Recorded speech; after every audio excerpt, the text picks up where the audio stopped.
Cachemira en llamas. Escalada militar entre la India y Pakistán. ¿Guerra total?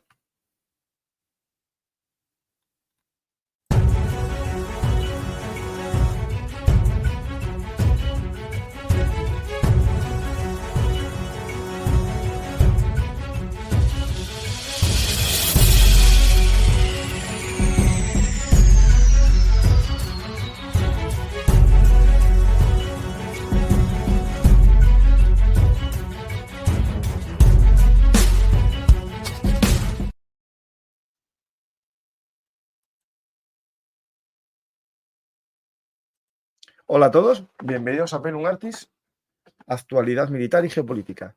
Hoy vamos a ver qué está sucediendo en este cada vez más convulso mundo.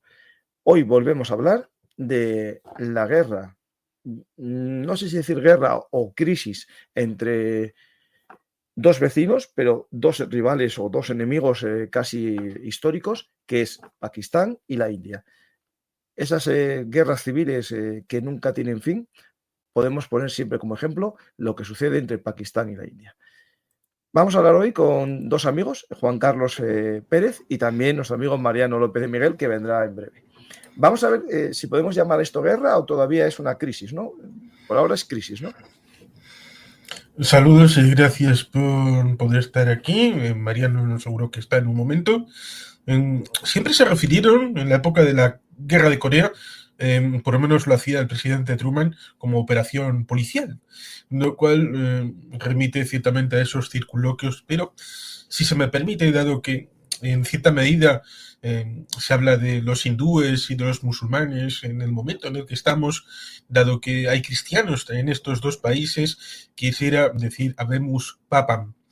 León XIV, de todo corazón a los católicos. Hoy es un día de júbilo para todos los católicos. La silla de San Pedro está ocupada, con lo cual felicidades.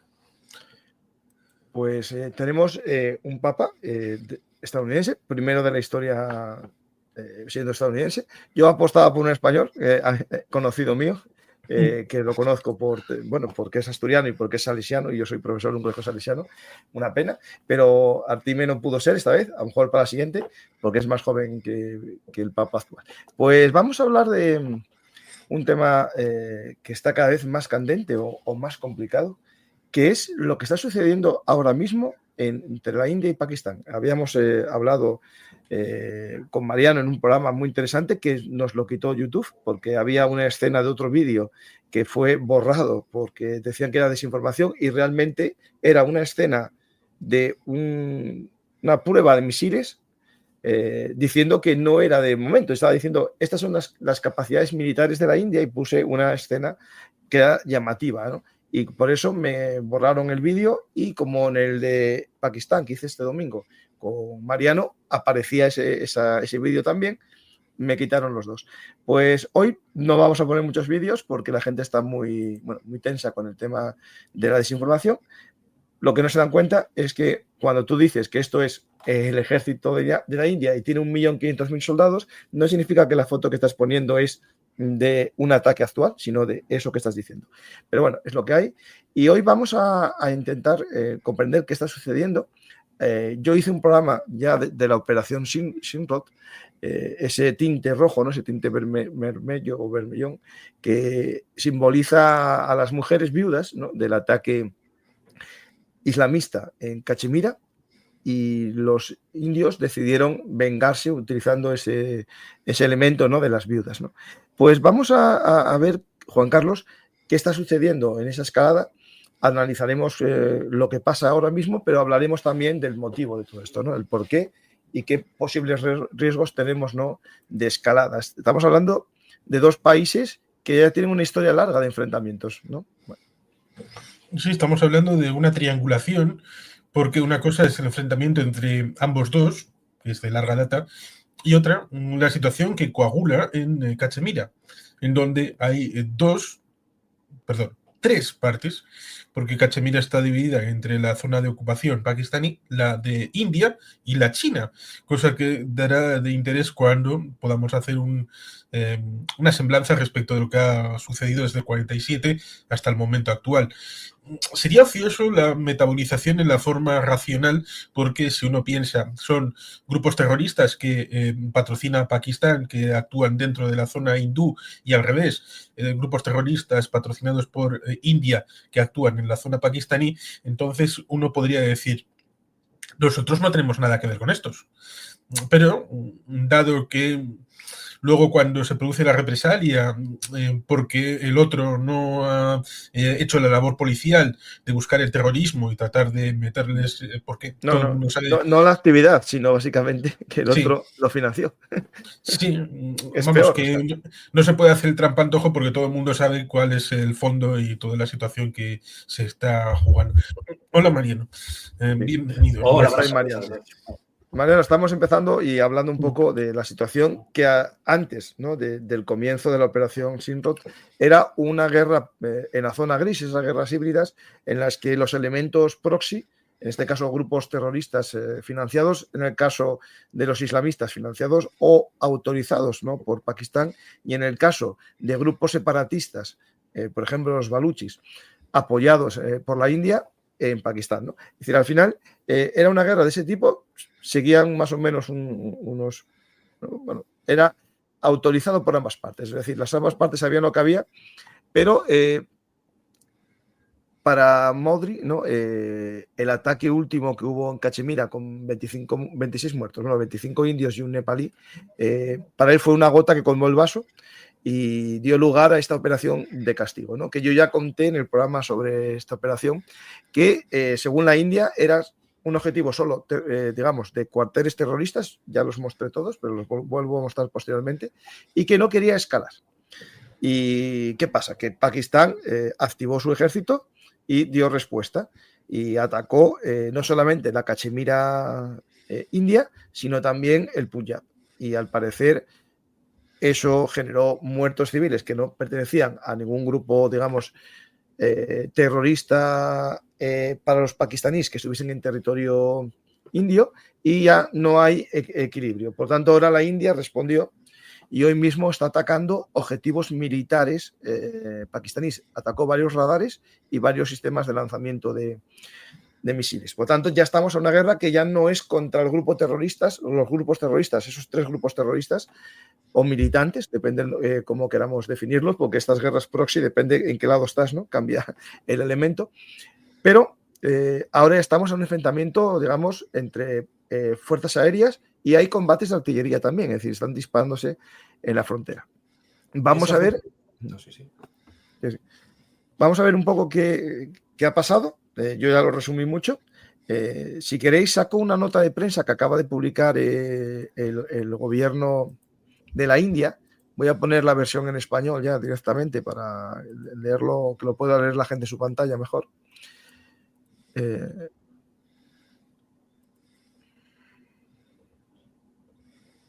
Lo voy a leer, ¿vale? El intento de Pakistán de escalar la agresión fue negada la respuesta proporcionada de la India. Básicamente, lo que está diciendo es que la India quiere escalar y va en contra de lo que, digamos, había pedido la India, ¿no? De no escalar. Durante la rueda de prensa sobre la operación Sindoor, el 7 de mayo de 2025, la India calificó su respuesta como centrada, mesurada y sin escalada. Se mencionó específicamente que los establecimientos militares pakistaníes no habían sido atacados. También se reiteró que cualquier ataque contra objetivos militares en la India provocará una respuesta adecuada.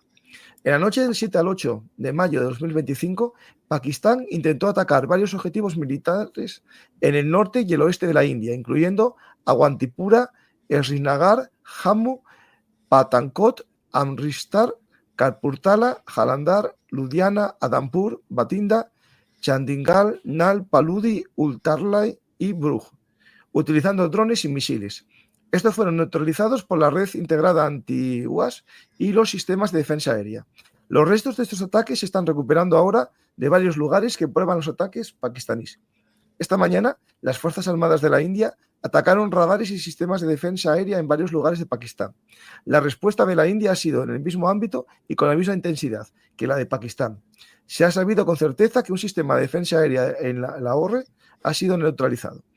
Pakistán ha aumentado la intensidad de sus disparos no provocados a través de la línea de control, utilizando morteros y artillería de gran calibre en zonas de los sectores de Kupwara, Baramulla, Uri, Poonch, Mendar y Rajuri, en Jammu y Cachemira. Bueno, Jammu y Cachemira es el nombre que le da Pakistán a la Cachemira que controla. Se han perdido 16 vidas inocentes, incluidas 3 mujeres y 5 niños, debido a los disparos pakistaníes. También en este caso, la India se vio obligada a responder para detener el fuego de mortero y artillería de Pakistán. Las Fuerzas Armadas de la India reiteran su compromiso con la no escalada, siempre que sea respetado por el ejército pakistaní. Bueno, aquí podemos analizar, si queréis, no sé si visteis el programa que hice yo sobre la operación, cuál era la carta inicial, ¿no? El documento inicial indio que limitaba sus ataques a grupos militantes, ¿no? A grupos terroristas. ¿Creéis que la escalada pakistaní es una respuesta mesurada o es un comienzo de una escalada superior? Es decir, incontrolable esto. Si quieres empezar tú, Juan Carlos, no hay problema. Quizá mejor empieza tú. Aunque bueno, digamos que voy a empezar por el final. Si queréis. Voy a empezar por el final. ¿Cuál es la resolución que debería de ser? Claro, porque es la complicación. Hasta este momento, y luego se puede ir a la situación en el 47-48, en el 65, en el 71, en el 99, en buena medida en la India, me salía Irán, pero son cosas del 79 que tiene ramificaciones en muchos sitios. India ganó. Odió la idea de que ganó. Y Pakistán siempre ha ido de derrota en derrota. Tal vez eso impele al hecho de la situación actual, que no es muy buena internamente, a la hora de tratar de obtener una victoria, de aparentar que gana. Igual a alguien le ha estado chivando de que te vienen a atacar, creo que lo comentaste tú en algún programa, en la posibilidad. Pero esa situación de la India, más allá de cómo se ha llegado hasta aquí, puede terminar en eso, en una victoria de la India, una victoria de Pakistán o un empate. Pero el empate cada vez es más improbable, porque esa situación de delicado equilibrio significaría un acuerdo entre las partes. Pero ya ese comunicado y las acciones y la desinformación que estamos viendo hace improbable que puedan llegar a ningún punto de acuerdo. Pero por poner una provocación, ¿dónde está el BRICS? ¿Dónde está ese club Friars que en 2 minutos iba a terminar con todo esto? Luego ya volveremos a esto. Pues tenemos riesgo, porque esto, Mariano, te toca a ti ahora responder y pues voy a decir yo mi punto de vista también. ¿Qué te parece? ¿Que es un intento de frenar la situación o de decir a mí no me tocas nada de mi territorio aunque no sean militares? ¿O vamos a escalar esto hasta arriba? Aumenta la tensión, sin duda. A ver, perdón. Ha dicho muy correctamente Juan Carlos todo lo relativo al año 47, las guerras que al final acaban siendo subsidiarias. La más importante era el Kargil, sí, del 99, el Glaciar y Tien Sen. Pero la gente se olvida de lo que fue el cerrojazo antes de quitar la autonomía ya en el 2019 a la Cachemira India, pues los problemas de 2016 y 2018, a 2018. Tenemos a un grupo militante, Hizbul Mujahideen, igualmente potente como habréis citado a Lashkar Taiba, a Jaish al-Mohammed, del ejército del profeta, pero en este caso la ocurrencia fue una ejecución extrajudicial. Un militante de Hizbul Mujahideen, Burhan Wani, de solo 22 años, es asesinado literalmente por la India en un tiroteo en el cual parecía que se estaban rindiendo los militantes de este grupo. Y como siempre, lo que es Pakistán respondió de la peor forma posible, con casi una invasión por tierra. No se llegó a ella, pero y fue un mismo momento en el que también hubo otro conflicto, olvidado en aquella época, que soltó la chispa, que fue Karabaj, Nagorno-Karabaj, antes de lo que ocurrió en 2020. Pero centrándonos obviamente en lo que era Cachemira, puede aumentar la tensión. Y otra cosa muy importante, la India se defiende mediante su ejército. ¿Hasta qué punto podemos diferenciar lo que es el ejército pakistaní o sobre todo su todopoderoso interservicio de inteligencia de lo que son estos grupos militantes? Si los han nutrido desde la yihad afgana. Entonces, ahora mismo tenemos un ejército regular pakistaní buscando venganza, no se puede decir de otro modo, pero también tenemos que añadir lo que es el Estado dentro del Estado de interservicio de inteligencia y que se va a valer de lo que es la la propia idiosincrasia de estos grupos militantes. ¿Optará, por ejemplo, la India por utilizar o activar sus células durmientes a través de la RAW, Research and Analysis Wing, de grupos militantes que has mencionado poco, como son los balochis? Pues no lo sé, pero la situación es muy tensa y sobre todo con el factor de que ya hemos pasado obviamente de guerra proxy o guerra subsidiaria a una guerra abierta utilizando artillería pesada y aviones. Entonces la cosa es, no quiero pronunciarme mucho, pero a mí me preocupa. Esto hay que explicar un poco que ya, a ver, todo comienza con el ataque en Parchagán, ¿no? Sí. Perchagán, es que no me acuerdo de mismo. Perchagán. Espera un segundo, ¿eh? Intentado Cachemira, creo que era Perchasgán, pero a ver, Cachemira, es que ya, la verdad que tienen todos estos nombres. Unos nombres muy complejos, ¿no? Vamos bueno, ya hace 15 días, Pahalgam. Un ataque en una tirolina, se echa la culpa a grupos islamistas afincados en Pakistán. Al principio se culpaba a uno y ahora ya, según la India, es otro grupo, el grupo Resistencia... Espera, lo tengo islámica. Espera. ¿Grupo Resistencia Islámica? Sí, pero el nombre... espera, es que son tantos datos y no tenía yo pensado decir esto ahora. Bueno, aquí lo tengo el hilo, espera un segundito. Y tengo el nombre.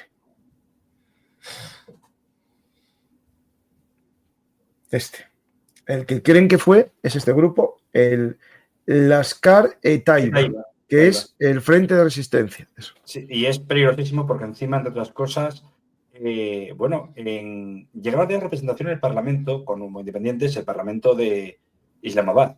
Pero este grupo ya no es que sea salafista y demás, es que está abogando por genocidio contra los hindúes y contra los chiitas, especialmente contra la secta Ahmadiyya, que tiene bastante presencia en Pakistán. Pues el comienzo de todo fue ese ataque, digamos, ese ataque terrorista, y comienza una escalada en tensión que hicimos un programa, Mariano, ya expliqué que nos lo borraron, y el que quiera verlo puede escucharlo en podcast, ahí sí, porque no se ven las imágenes, ¿no? Pero el tema es, lo importante es la escalada, ¿no? Una escalada que ya estaba tenso el territorio. Esto hay que recordarlo, que la tensión entre el gobierno de la India nacionalista y el gobierno de Pakistán, tendiendo cada vez más al islamismo, pero sobre todo con algo que para mí es el detonante del problema que se nos puede venir, que es con una crisis económica muy grande. Es un país que tiene bastante problema económico. Eso normalmente lleva siempre a tensiones, ¿no? Aparte, casi ahora mismo es un agente de China, ¿no? Básicamente controla China su economía con el corredor económico Pakistán-China. El ejército se está convirtiendo casi en el tablón en el lugar de laboratorio de práctica del ejército chino. Por ejemplo, los aviones de combate pakistaníes que supuestamente derribaron a los aviones franceses, que eso hablaremos después, pueden ser los chinos, como unos misiles de largo alcance chinos también, que hasta ahora no se habían usado en combate, y es el primer combate en el que se usan, ¿no? Pues China está por medio, la India tiene un papel fundamental, digamos, en intentar cercar a China, tanto por mar, ¿no? Al final, esas islas que posee la India, que paralizarían el comercio chino a través del estrecho de Malaca, ¿no? Eso es muy importante. No sé si, voy a poner las islas, porque son unas islas Andaman y Nicobar. Eso, justas.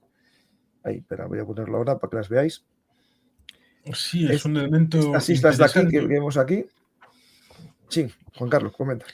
Sí, eso tiene bastante que ver con la situación de Birmania, que está ahí, la situación, por ejemplo, de Camboya, aunque no tenga que ver de ese lado del estrecho de Malaca, porque India es un contendiente regional con respecto de China. Y es interesante porque India quiere luchar esa situación con China. Y si perdiera una hipótesis de guerra, ¿cómo quedaría India respecto de los demás rivales geopolíticos en este momento? Absolutamente debilitada. Eso sí, como seguramente podría decir Mariano, que seguramente lo dirá respecto de Sir John Hackett, la Tercera Guerra Mundial, y la relación de Pakistán con las tres A's. En el caso de India, tiene algo que ver con relación con Samuel Huntington, acerca del choque de civilizaciones, que las cosas a veces cambian porque nos encontraremos con ese vector en el que ya entonces se hablaba de que Pakistán y China estaban juntos, pero India estaba relacionada con los restos de la Unión Soviética. La relación era más directa entre Rusia y la India. Pero en este momento histórico en el que la India ha cambiado proveedor, lamentablemente para el S-80 Plus, los submarinos indios parece que van a ser de origen alemán. En el ámbito del aire, parece que el Rafale había obtenido una victoria importante. Y parecido a como sucedió en la Guerra de los 6 días en el 67, en el que tuvieron una oportunidad para brillar los aviones franceses, parece que aquí la oportunidad puede ser dudosa. Con lo cual no solamente es un asunto regional, sino también implica a constructores de material bélico, ámbito geopolítico, las relaciones internacionales y, por supuesto, lo más importante a veces, el tema básico, las relaciones entre las comunidades dentro de los países, la debilidad intrínseca económica, política, social de la India y de Pakistán, esos proyectos totalizantes, por ejemplo, el del Bharatiya Party, Narendra Modi, que es interesante porque remiten a 30 años atrás, tanto en Pakistán como en la India. Ayodhya como proyecto de transformación de lo que era una mezquita a un centro religioso propiamente del proyecto hindú. Y ahí estaba Modi, y ahora es primer ministro. Con lo cual, esas corrientes de fondo que remiten, a pesar de que, como soléis comentar a veces, la banda blanca remite al cristianismo. Pero ¿cómo están los cristianos en Pakistán? ¿Cómo están en la India? Ahí vemos el poder totalizante de una idea en donde la religión es la argamasa de un proyecto nacional que sin él tal vez haría aguas por bastantes medios. Pues tenemos claro, esta escala, esta tensión que yo intento vincular, ¿no? Porque todo tiene sus complejidades, ¿no? Es decir, el gran enfrentamiento... A ver, ¿cómo explicarlo de una forma sencilla? En Asia hay un enfrentamiento, digamos, tribal, religioso y étnico entre Pakistán y la India, ¿no? Eso es digamos, visceral. Antes incluso de la llegada de los británicos existía ese problema, ¿no? Con los mogoles, ¿no? Que eran musulmanes que gestionaron a territorios hindús, ¿no? Esos odios viscerales están ahí y marcan la historia y marcan el futuro. Y después está el problema de dos superpotencias que comparten una frontera que no está, digamos, verificada. Es decir, nadie reconoce cuál es la frontera entre China y Pakistán. Por suerte, entre China y la India, perdón, y Pakistán también, porque al final están todos peleándose por cuál es la frontera, ¿no? Al final, la guerra o el enfrentamiento entre Pakistán y la India, no se puede olvidar el factor chino. Yo creo que esto es algo, sí, la India tiene su ejército y busca proveedores y no es un monigote de Estados Unidos, porque siempre fue un país independiente. De hecho, las armas siempre las tiraba de la Unión Soviética, tenía proveedores también a lo mejor occidentales. Últimamente está tendiendo más a Occidente porque los contactos que tenía con Rusia no le están gustando los resultados y rompió los contratos de los Su-35, creo que era, para entrar los Rafale, ¿no? Ahora, los Rafale, al parecer, derribaron 2, pero hay que explicar un poco después, y tengo yo una explicación muy interesante de lo que pudo pasar en esa noche, que lo vamos a hablar después, ¿no? Pero la parte, digamos, geopolítica, hay que entender este mapa, ¿no? Esta posibilidad de que todo el comercio marítimo se le cierre a China por Malaca, y que incluso si pudiese seguir comerciando sería a través de otros estrechos que hay en la zona de Indonesia, puestos por aquí, ¿no? Pero al final siempre para llegar a Oriente Medio o llegar a Europa tiene que acercarse algo a la costa de la India, ¿no? Al final busca una vía, ¿no? Una vía por carretera, una ruta de la seda terrestre, y el camino que apostó más es el camino, digamos, por Pakistán, ¿no? Y al final, la India sabe la importancia de esta vía, ¿no? Este negocio para Pakistán, y los baluchis, un grupo independentista que voy a mostrar el mapa ahora mismo para que entendáis esto que es importante todo. Su complejidad. Los baluchis llevan mucho tiempo en contra, ¿no?, de la ruta, digamos, china, porque para ellos saben que sería la forma de estabilizar a Pakistán, ¿no? Si Pakistán tiene dinero, se estabilizaría y sería más difícil su trabajo para lograr la independencia, ¿no? Pero sobre todo, una de las mayores inversiones que está haciendo China es un puerto en esta zona, Jandawar, creo que se dice, Jandawar, el mayor puerto que están haciendo en Pakistán, y lo están haciendo en la zona baluchi. Entonces los baluchis están haciendo ataques constantes a intereses chinos, tomando varias localidades, y justo el día de la operación de ataque indio tomaron otra localidad, y después, por otro lado, hay que recordar que también atacaron a ciudadanos chinos y secuestraron ciudadanos chinos vinculados a los negocios, ¿no?, del puerto. Por lo tanto, yo creo que esto no se puede olvidar el elemento chino, y China lo deja muy claro entregando armas de última tecnología, ¿no?, como los últimos aviones de 4,5 generación que está entregando, ¿no? Ahí, ¿vosotros qué pensáis que puede pasar, ¿no?, o qué papel puede tener China en este conflicto? Hay un momento que me da miedo, creo que lo habré con Juan Carlos en algún conversatorio o contigo, Paco, o quizás con la gente, ya tengo tanto lío, que es que si se cumple lo del papel de China, etcétera, ya no solo está haciendo una amalgama también de lo que se ha hecho de civilizaciones, ¿no?, de Huntington, como citó anteriormente Juan Carlos, pero es que, y yo siempre recomiendo que es bueno leer a todo tipo de autores, lo peor de todo es que está cumpliéndose lo de Misión Eurasia de Alexander Dugin, ¿no? Estamos hablando de lo que procedería a ser una talasocracia, una lucha por el control del mar, pues entre dos nuevos aliados de facto, que pueden ser Pakistán y China, y luego dejando de lado y acorralando a la India, pero también a puertos importantes como son el de antiguo Ceilán o Sri Lanka, y unido todo ello el factor de Singapur, ¿no?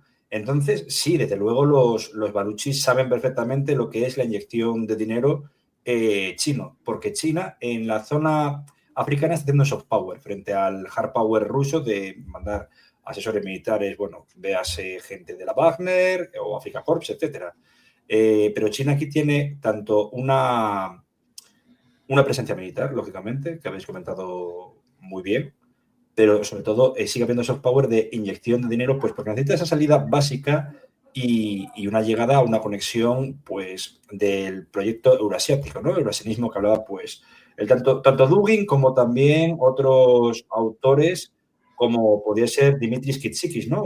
Curiosamente un griego que estaba a sueldo de Ankara, pero no deja de ser, yo diría que importante y a la parte preocupante. No sé qué opinará Juan Carlos de esto. Mira, hoy hay una cosa hoy, espera que te interrumpo, porque tiene que ver con el eurasianismo. Hoy mismo, algo que tiene que preocupar a Occidente, y tenemos que entender ahora mismo ya claro los bandos que existen en este mundo, y que Estados Unidos espabile también. Esto que acaba de pasar hoy en Moscú, que es que Rusia y China firman acuerdos de cooperación estratégica. Y Xi Jinping dijo hoy algo muy fuerte que no se había dicho hasta ahora, 3 años de guerra, que va a tener que apoyar a Rusia en la carrera militar, es decir, en armas. Algo vino a decir con esas palabras que es en su esfuerzo militar. Marca un antes y un después. Vino a decir también algo como tenemos que saber en qué posición. Voy a buscar la frase completa porque era. ¿En qué lugar de la historia nos encontramos? ¿Será sí, algo así, sí. O cuál es mi papel y eso ya es marcar unos bandos muy peligrosos, ¿no? Esto lo digo por aquellos que, bueno, que simpatizan a lo mejor con China, con Rusia. Está claro quién son los rivales. Digo, de nuestros intereses geopolíticos como naciones europeas, ¿no? Después cada uno que tenga sus simpatías, lo entiendo muy bien, pero estamos en un colectivo y China no es exactamente un garante de las libertades tampoco. Es decir, aquí se está produciendo una alianza extraña. Pakistán, bueno, es una democracia, pero peculiar, porque está muy, digamos, vigilada por los ejércitos, ¿no, Mariano? Totalmente. Sí, a fin de cuentas, si se me permite solamente el añadido, es el hecho de que, como en el Imperio Otomano del siglo XVIII, el único estamento que parece funcionar en Pakistán es el ejército. Y eso puede ser peligroso, bastante peligroso. Respecto de China y esa situación, más allá del tema presente, con ese fondo respecto de volver a establecer un esquema de Guerra Fría binario, en donde estemos las autocracias por un lado y nosotros enfrente, las democracias, o por lo menos los que nos consideremos democracia y ejerzamos de tales, porque es teoría y práctica. En los años 60 se vincula esa situación respecto de China, respecto de Rusia, respecto de Pakistán, respecto de la India. En 1962, en el momento en el que se está produciendo, porque es interesante, en paralelo con la crisis de los misiles en Cuba, se produce la invasión de China respecto de Cachemira, respecto de la India, en el territorio controlado por estos después de la situación del 47-48. ¿Por qué? Pues porque habían hecho una carretera y se dieron cuenta en aquel momento, les dijeron, bueno, podéis marcharos, y los chinos dijeron, va a ser que no. Una carretera en altura que les conectaba. Y en el 65, después de esa situación interna, los pakistaníes dijeron, esta es la mía. Y ahí es cuando se fueron a la guerra. Y luego, en los años 60, nos encontramos en una isla, en el río Amur, durante prácticamente un mes, ahí probando Mao Zedong la idea de hasta qué punto los soviéticos eran permeables a un choque directo. Con lo cual, sí, en los años 60, hace ya 60 años, hay respuestas a cosas que pueden ser actuales.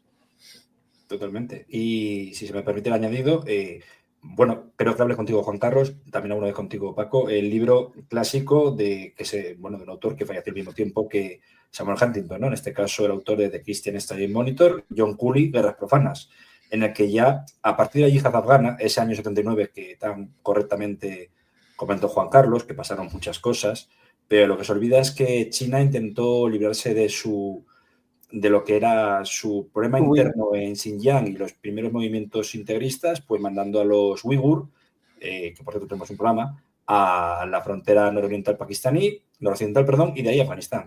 Muchos fallecieron o murieron, combatiendo a los soviéticos. Era la época, efectivamente, en la que la Unión Soviética y China estaban más o menos a tiros por el tema del Amur, casi le daban una elección con tanques el camarada de Leónidas a Mao Zedong, pero bueno, al final se llegó a una especie de status quo y a partir del deshielo con la perestroika de Gorbachev, pues China y la Unión Soviética, posteriormente Rusia, se alían. Tenemos que tener las cosas muy claras. Vuelvo a repetir, China es una potencia global. Lo marca también muy concretamente, no está traducido, pero la traducción, por así decirlo, de este libro de David Kilcullen sería El dragón y las serpientes o cómo China devoró a Occidente. Y es cierto, tenemos un problema que es una venda delante de los ojos de la dependencia económica, pues la quita la deuda, etcétera, con respecto de China. Y hay otros países nominalmente con democracias limitadas, como es Pakistán, que tras haber eliminado una de las tres A's, América, ya desde el primer gabinete de administración Trump, ha virado hacia Oriente, y en Oriente, en este caso, el lejano Oriente, obviamente hacia China, que la ayuda pues con tecnología militar, y también un amplio, insufla muchísimo dinero a sus arcas, ¿no? Porque es un país que efectivamente, Paco, te está pasando un problema económico muy grave, acuciado también por las numerosas aranceles al aluminio y acero que le está poniendo Estados Unidos. Hay un tema importante cuando hablamos de crisis económica de Pakistán y nadie habla de una posible crisis económica en China, ¿no? Es decir, el tema de China es un tema tan oscuro o tan cerrado que puede vivir una apariencia distinta a la realidad. Es decir, esto lo digo porque hace poco Oscar Vara hizo un análisis muy interesante. Él siempre usa los datos chinos, ¿no?, para hablar de China. ¿Qué pasa? Que llevan algunos datos sin publicarse desde el 2021, otros sobre el 2022, y algunos datos que son reveladores, ¿no? Un poco como, por ejemplo, los datos de desempleo, los datos de tal, los van ocultando cuando empiezan a empeorar. Se notan algunos datos, por ejemplo, datos de personas que viven de subsidio de desempleo, empieza a aparecer el SHA histórico, muy bien, y en el 2022 empieza a subir, y lo cierran, y ya no muestran ese dato en público. Datos de desempleo juvenil, lo mismo, no se publica. Datos de viviendas no vendidas, no se publica. Eso sí, entonces lleva a que haya analistas que se basan en algo tan sencillo para ver el crecimiento del PIB, digo tan sencillo entre comillas, como fotos satelitales nocturnas para ver el alumbrado de las casas. Es decir, cuántas casas están iluminadas de noche. Porque muchas de las casas chinas están cerradas porque no se vendieron. Hay una crisis inmobiliaria inmensa. Y eso llevó a que mucha gente no tenga acceso al trabajo. Y también recordar que cuando muchas empresas europeas empezaron a querer salir de China, fueron a otros países, a Vietnam, a hacer procesos industriales. También China, que es cierto que está muy modernizada, si aumenta su automatización, va a haber puestos de trabajo que antes eran intensivos en mano de obra, que ahora se reduce. Al final, China está asumiendo unos cambios, tiene una crisis económica que la ocultan, ¿no? Porque manejan toda la economía y manejan todos los datos, al contrario que los países europeos que publican todos sus datos y, bueno, si van bien y si van mal, ¿no? Pero ellos no, dejan de publicar. Ya hay datos que se dejaron de publicar en el 2021 y otros a finales del 23 y muchos a finales del 24. Es decir, hay datos que muestran que algo oculta China, ¿no? Esto es más, me pone en una situación peligrosa, porque ya lo dije antes, los países cuando tienen crisis económica también hacen acciones desesperadas. Lo digo por Estados Unidos también, que el deseo de acabar con la crisis económica lleva a la guerra comercial, ¿no?, que está haciendo Trump. Pero yo creo que todo esto va a marcar unas alianzas. Ya lo comentamos ayer en el programa de Frente de Batalla, que Vance, el vicepresidente estadounidense, ya está cambiando su discurso. Ya no dice que Europa es degenerada o que Europa traicionó los valores, sino que compartimos unos valores con cierto enfoque distinto, ¿no? Es decir, se quiere, o Estados Unidos se está dando cuenta que su intento de ganarse a Rusia no tiene sentido. Y yo creo que tiene que ver la firma de las tierras raras ahora mismo con lo que está pasando. Es decir, y también es raro una cosa. No sé si lo hablé con Juan Carlos ayer, también contigo, Paco, que es que a sabiendas de todo el problema interno que tiene en Xinjiang y en Tíbet, China, que lo habla como militar y también como la India en Cachemira, ¿por qué se une al que es elemento subversivo como es Pakistán en vez de a India, que podría decir comparto esa solidaridad por mantener la integridad territorial, etcétera, etcétera, que conocemos, que también pasó en Chechenia? Pues lógicamente porque necesita ganarse un mercado que si no alcanza para llegar al de su potencial rival demográfico como es la India, 220 millones de potenciales consumidores no son pocos, a sabiendas también el problema con la Unión Europea. Entonces sí, también es un giro económico, lo que dijiste de la vivienda, la burbuja inmobiliaria, pero añadamos de que China no quiere admitir una cosa, tiene un problema social, de cambio demográfico, población envejecida, los millennials en breve se jubilarán. Ya saber cuánta gente puede acceder al mercado de trabajo con todos estos datos que das. Y esa crisis social que puede derivar en un problema de conflicto civil, a eso se une, aunque no se quiere demostrar, que una de las estadísticas que no muestra China es la cantidad de una pandemia, y no precisamente por virus, ni siquiera por drogas, ¿no?, que puede darse como Estados Unidos, es por alcoholismo. Ha aumentado 1,7% según datos no oficiales el número de alcohólicos en China. Aunque lo que voy a decir parece que soy un carca, una de las cosas que busca Estados Unidos, lo acaba de decir con la reindustrialización, es que los jóvenes tengan trabajo, ese trabajo dignificante, ¿no? Que al final, según lo que piensan, y yo lo confirmo en parte porque yo pienso lo mismo, el tener un trabajo, el tener un sentido de la vida, te aleja de las drogas, ¿no? Evita el ocio no buscado. Evita el ocio no buscado, que eso lleva a esos problemas. Y en Estados Unidos creen que, en parte, ¿no?, que vuelva la industria a Estados Unidos llevaría a que muchos jóvenes dejasen el fentanilo, dejasen esos temas, o que no cayesen directamente en el fentanilo porque tuviese un sentido su vida, ¿no? Es cierto, es decir, cuando empieza a haber problemas de drogadicción en las sociedades, se suele producir por problemas de acceso al trabajo de calidad. Es decir, eso no te dudas. Sí, por eso era bastante absurdo en los años 80 la guerra contra las drogas, enfocándolo en el consumidor y no en el productor, cosa que se produjo en buena medida en Estados Unidos. Y ahora parece que también ha habido el mismo problema. En China, quiero recordar el pequeño detalle de que se decía que el PIB era poco valioso para medir la economía. Incluso se habló de alternativas puente, como era el PIB verde. Pero qué curioso, funcionó tan bien y se inventaron una cosa tan extraña que al final volvieron a establecer el Producto Interior Bruto tal y como era. Otra cuestión es que lo hayan inflado, que eso sería también interesante respecto de ser unos mentirosos patológicos en el tema estadístico.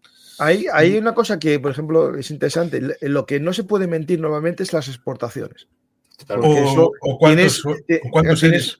Claro, tienes otro país que te dice cuánto importó. Entonces se puede cuadrar ahí y ver, ¿no? Que en principio ya el año pasado la India le sobrepasó como país más poblado del mundo. Sí, otras cosas, sí. Pero no debemos de decir otra cosa. Bueno, aparte de todo esto, es que el crecimiento demográfico que se plantea para China e incluso para India no es negativo, pero se va a estancar. La potencia demográfica, y tampoco puede decirse potencia, sino problema demográfico, y siempre decirlo así, va a ser Nigeria. Sí. Se va a casi cuadruplicar la población. Pero digamos que una de las excusas que se les suele poner para decir es que solamente el Partido Comunista es el que puede controlar China, que en realidad no es Partido Comunista, es el mandarinato de toda la vida. Lo mismo que se habla de que el autoritarismo es el único que puede vertebrar Rusia y por tanto la democracia no puede funcionar allí. En China habría por lo menos 3 Chinas dentro de sí. Totalmente. Un país africano como sería la zona de Tíbet y de Xinjiang, hecho aposta porque evidentemente quieren mantenerlos como reductos coloniales. Otra intermedia, que en buena medida podría ser como un país, pues como un Botsuana en el mejor de los casos, o como un país desarrollado venido a menos. Y la costa, que tendría un Producto Interior Bruto por cápita, como Corea del Sur, como Taiwán, un país desarrollado del área del sudeste asiático. Pero claro, un país que tiene solamente una zona costera desarrollada y luego esa profundidad, pues con una pobreza intrínseca y que en buena medida en el tema de los recursos, no solamente en el tema humano, nos encontramos con esa situación en la que tienes derecho si estás empadronado en el lugar donde se supone que vives, pero si te mueves y lo haces ilegalmente, como ha pasado con muchos casos, ya no tienes posibilidad respecto de la vivienda, respecto de la educación de los posibles hijos, y así uno se puede encontrar de pueblos en el interior de China en donde viven los viejos y los muy niños, porque la capa intermedia está viviendo ilegalmente en la zona de Cantón, de Shanghái, en la zona costera. Con lo cual China ciertamente tiene problemas, pero volviendo al tema de Cachemira, en el 47-48, cuando se produce la independencia, siempre un abogado inglés tenía que ser el que trazó la frontera, como la línea Durán un siglo antes, respecto del RAF británico respecto de Afganistán. Y lo hizo de tal manera que iban a decirlo de aquí a 48 horas, pero 48 horas antes se produce la independencia del país, con lo cual a los ciudadanos se les quedó una cara de torta en donde no sabían si iban a estar en un lugar u otro, porque resulta interesante un pequeño detalle. Esto en buena medida remite a la Declaración de las Nacionalidades de Lenin, a los 14 puntos, el hecho de compartir un Estado-nación estanco con una etnia única, y esto evidentemente es algo que es horrible. Se pueden vivir y convivir. Esto es lo que pasaba, por ejemplo, con el Imperio Austrohúngaro, con ciudades con comunidades de italianos, de serbios, de croatas, de un montón de nacionalidades dentro del mismo Imperio Austrohúngaro. Lo lloró mucho Kodino Kalergi, el de Paneuropa. Ahí nos encontramos por eso en la idea de construir un Estado-nación puro musulmán y puro hindú. Y en ese caldo de cultivo nos encontramos con que un príncipe de un territorio que era hindú, pero la mayoría de la población era musulmana, con lo cual no sabía qué hacer, si tirar hacia Pakistán o tirar hacia la India. Y en ese momento es cuando pues acaban convenciéndole, después de que los presionaran los pakistaníes, de que aceptara la protección de la India. Empieza la guerra del 47-48, los dos países entran en el territorio, lo ocupan físicamente, llega la ONU y la ONU dice, bueno, haced una evacuación, un referéndum y que, bueno, decidan libremente. ni Pakistán ni la India quisieron hacer eso, y por lo tanto ahí se empezó a encadenar una serie de vicisitudes, como la situación del 62-65, la del 71, con el tema de Pakistán Oriental, y al final el 99, que resulta interesante el pequeño detalle acerca de que en mayo se produce el golpe de Estado que lleva a Pervez Musharraf, y esa derrota respecto de el ámbito de... No, el golpe es en octubre, pero digamos que la situación es en mayo. Es decir, la derrota en la guerra del 99 es la que propicia cambios políticos, como pasó con el 71, en la situación del padre de Benazir Bhutto, sí. Sí, que precisamente el arma nuclear se impone como una solución para volver a unificar y dar esperanza al país después de la derrota del 71. Con lo cual son las derrotas las que transforman esas marcas que tal vez están tan dentro del ámbito del alma pakistaní que impulsan a tratar de vengar esas afrentas. Por eso es que lo decíamos ayer, la situación de el cálculo político, la racionalidad pura, el beneficio-pérdida, a veces es una suposición errónea. Porque si fuera así, la guerra en Ucrania no habría empezado. Sí. No, estoy contigo. Sí. El problema de las sociedades que están dirigidas por el nacionalismo, ¿no? O por el odio religioso, lo que sea, no hacen cálculos racionales, eso está claro. Y es decir, esto es el problema que hay, ¿no? Yo oí un pensamiento, no me acuerdo quién lo dijo, de que el problema que tiene Pakistán frente a la India, ¿no? Es que la India teóricamente es superior en cuanto al ejército. Por ejemplo, tiene 2 portaaviones, no tiene Pakistán ninguno. Las armas nucleares están igualadas, ¿no? Pero el problema que tienen es que... unas 170. Pakistán, sí, pero es igual, destruyen 2... o sea, no, eso no es problema para destruirse todas las ciudades de los 2 países, ¿no? El tema es que Pakistán es una sociedad casi militarizada históricamente. Y sus fue Tariq Ali, creo. ¿Pudo ser?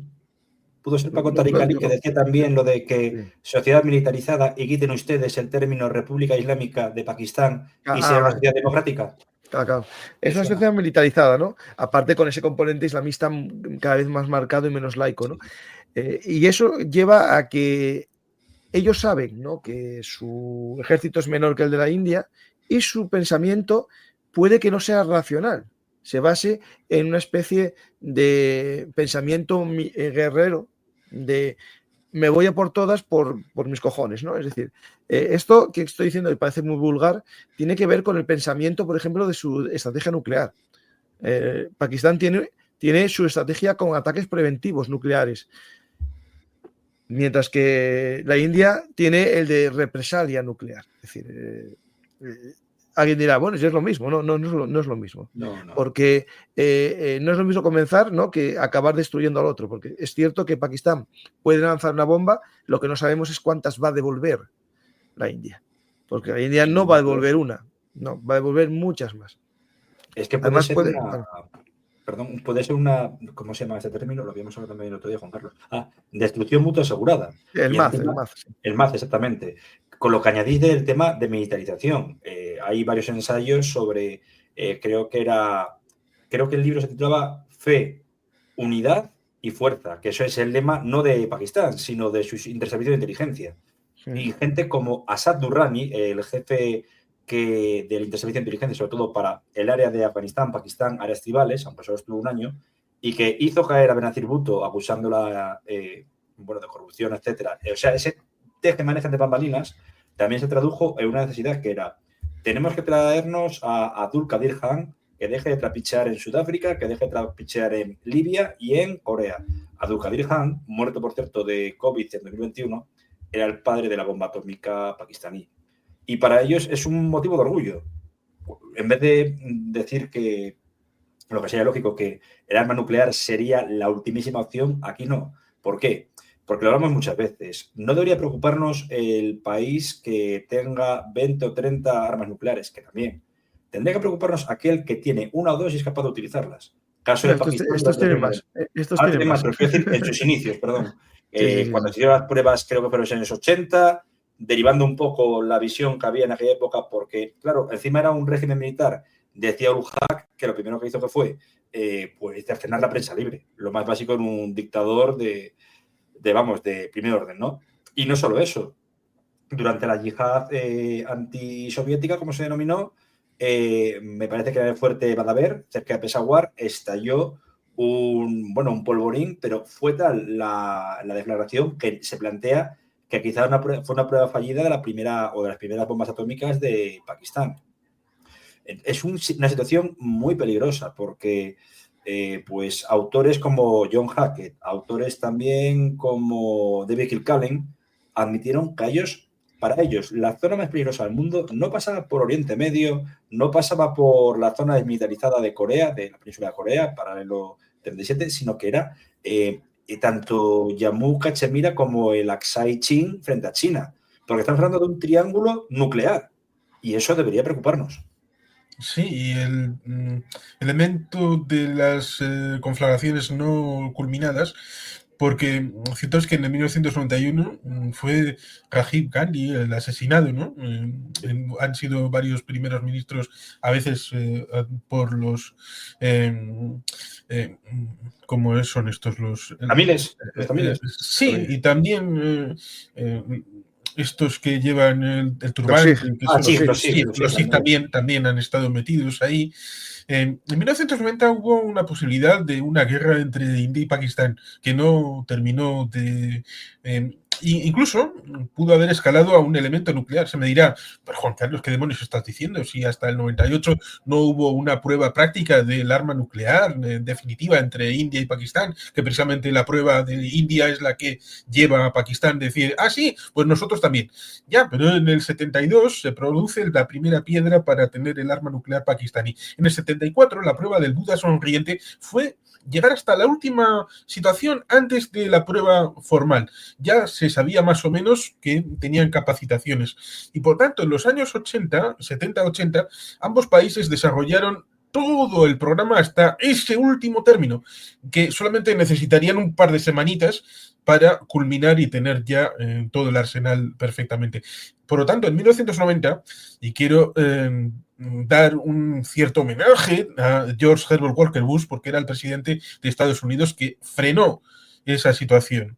También es importante el tema de los interlocutores, los mediadores, las personas que, por ejemplo, James L. Carter en 1994, cuando se estuvo a punto de entrar en Corea del Norte y fue a visitar Pyongyang y se llegó a un acuerdo, el acuerdo de petróleo por alimentos y que paralizó el equipamiento nuclear por parte de Pyongyang y de Corea del Norte. Con lo cual es importante ciertamente el que haya personas, capacidades, pueblos, países que estén por encima de las partes, pero claro, era posible en el caso de Corea del Norte, era posible entre India y Pakistán en 1990, pero la situación tanto económica como política del mundo en el que vivimos ahora, ¿quién podría estar por encima de India y Pakistán para desescalar, desinflamar, llevarles a una mesa de negociaciones y por lo menos que hubiera un cierto status quo en el que volver a estar? Sobre todo teniendo en cuenta esa situación bélica respecto del tema aéreo, el tema de la artillería, todas estas vicisitudes en estas horas que se están haciendo, que hace todavía más difícil el hecho de que las partes se sientan emocionalmente capacitadas a evitar la rabia, a evitar la venganza, a evitar el sentirse derrotadas y buscar, tratar de cambiar esa emoción por una victoria. Va a ser complicado. También es cierto que uno de los primeros mensajes de llamamiento a la calma me hizo bastante gracia porque procede de Kabul, del Emirato Islámico de Afganistán, llamando a calma. Sí, al orden, sí, y a la paz, sí. Me parece cuanto menos curioso. Bueno, primero es fundamental porque desde 2021 no se reconoce el gobierno afgano. No es como en los años 90 por parte de Arabia Saudí, etc. No se reconoce. Y bueno, pues la llamada segunda resistencia está intentando hacer lo que puede, pero sin ayuda. Sí. Claro, esto que teme, que haya un efecto derrame del conflicto propio étnico en Pakistán hacia Iraina Durán y los pastunes ahora mismo, pues podría darse. Es que no tiene por qué. Y lo peor de todo, lo que ha indicado Juan Carlos de llamamientos a la calma, complicado, pero en el instante en el que ocurra una escalada, ya no es el problema interno con una deriva hacia la autocracia, quizá del propio Modi, ¿no? Que ya lo ha hecho, sino que las múltiples armas de Pakistán pueden salir a rebosar como del vaso, como pasó con Irán el año pasado, pues un momento de escalada bélica muy complicado. Antes creo que Andrés Gálvez, por cierto, que decía que Estados Unidos empezó, bueno, siempre tuvo una alianza primigenia con Pakistán, muy cierto, hasta el 11 es también doblemente cierto. A partir de, recordemos, es que el caso más claro es lo de Abbottabad, cuando se captura a Osama Bin Laden. Lo que es raro es que se tardase en tener unas relaciones tan constreñidas, tan congeladas, hasta la segunda parte de la primera administración Trump, en 2018-19. Claro, Pakistán no solo es que sea un país con múltiples almas, es que es un país con un estado profundo muy potente, donde ya no digo siquiera, como ocurre en Irán, el ejército. Aquí lo que tenemos es a los servicios de inteligencia que controlan no solo el 10% de la economía nacional y ponen y quitan primeras ministras como les da la gana. El problema real es que controla fronteras y son fronteras muy porosas y creo que a nadie le apetece que desde la línea Durán, desde la frontera noroccidental, pasen grupos terroristas como los que nutrieron a la liga de Ilyas Kashmiri en el año 2010, antes de ser asesinado. Es complejo y a la par pienso que peligroso. Estoy ahora mismo viendo en Twitter, buscando cosas, porque hay una guerra cognitiva impresionante. Fake news, imágenes de fuera de lugar. Por lo tanto, no comparto ninguna porque no quiero otro aviso de YouTube. Ya sé no, y no solo eso, sino que es muy complicado porque es una zona... A ver, si se me permite decir rápidamente, que no quiero cortarte, Paco, es, Juan Carlos, es el factor de que ¿cómo va a entrar o salir algún vídeo, por ejemplo, de la Cachemira administrada por... ahora con los móviles sale todo. Ahora con los móviles. Salen, pero es que aparte, de todas formas, sí, lo pueden grabar y demás, pero quiero decir que hay un apagón, digamos, de redes sociales, etcétera, en cuanto... No, y apagaron la electricidad, es decir, claro, como, digamos, para evitar los bombardeos. Para evitar los bombardeos, ahí hicieron un apagón, sí. Hay apagones de internet y de electricidad, sí. Ahí hay un tema importante, digo lo de las fake news, ¿no? Es decir, se están viendo muchos fotos, vídeos fuera de lugar. Es decir, accidentes aéreos de hace 5 años los hacen pasar por un avión derribado, tanto los pakistaníes como los indios, ¿no? Hoy los indios mostraban la captura de un piloto pakistaní, que puede que lo hayan capturado, pero la foto que pusieron era de un accidente aéreo turco de hace 7 años, ¿no? Es decir, y Pakistán lo mismo, es decir, Pakistán está poniendo fotos fuera de contexto. ¿Por qué? Porque a lo mejor derribaron y cayeron en mitad de una montaña o no derribaron. Algo importante es que si hay combates hay derribos. Es decir, el que vaya de experto militar y piense que en una guerra no se va a derribar ni el mejor avión del mundo, es que no tiene ni idea. Es decir, si tú en el comienzo de la operación esta Simrod hubo más de 120 aviones dando vueltas en el espacio, digamos, nacional de los dos países, porque no sobrevolaron mucho el territorio enemigo, porque fue una guerra de salvas a distancia, es normal que haya algún ataque, ¿no? Y que haya derribos. Incluso, y yo creo que muy posible que se haya derribado el Rafale, porque el Rafale es buen avión, pero si lo usas mal, no. Es decir, esto es muy importante. Los aviones son buenos si se usan bien. Y los aviones chinos son buenos si se usan bien. Y los aviones estadounidenses son buenos si se usan bien, pero son muy malos si se usan muy mal, ¿no?